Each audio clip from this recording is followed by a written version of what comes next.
What were you doing on June 4th, 1989? I was the principal commercial officer in the American Consulate in Guangzhou at the time.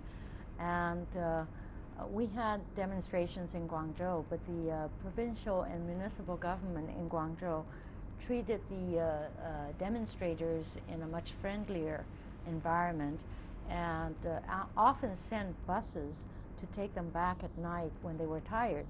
And also Guangzhou at that time was already a thriving metropolis in business. And so the government asked the demonstrators not to disrupt business in Guangzhou.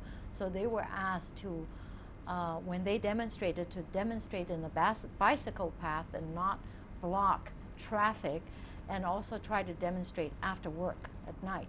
So many of these very interesting things happen in Guangzhou. But then at that specific time, the morning of June 4th, when we found out that there had been shooting in Tiananmen, I was escorting a delegation of General Electric's executives who were on a tour in Guangzhou, and we were visiting a consumer electronics factory, and they were supposed to do a city tour afterwards. It was and all of a sudden, after our briefing at the factory manager came to us and said, I think we better stop, and of course General Electric was hysterical because they had already gotten the news outside of China, and they were hysterically trying to contact us to get these executives out of China immediately.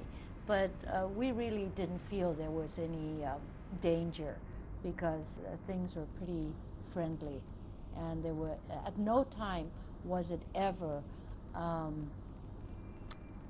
nasty and directed towards foreigners or anything. So it was always, we were, quite safe. And your time in Shanghai right after 1989, was it tough to get businesses together as far as the mainland of America? It was, because it wasn't just America, it was worldwide. There was condemnation for June 4th against China. So foreign businessmen were few and far between, and investments into China was just not coming. And Zhu Rongji was the mayor of Shanghai at the time when I went to Shanghai, because I left Guangzhou shortly after June 4th, and I arrived in Shanghai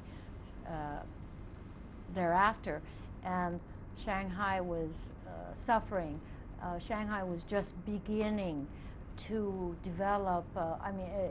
It had developed somewhat, but it really didn't have the okay from the central government to go out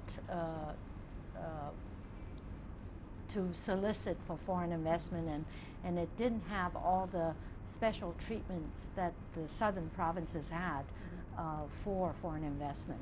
But at that time it was very difficult, and Zhu Rongji took a delegation of 6 mayors on a tour to the US in 1990. He seems to face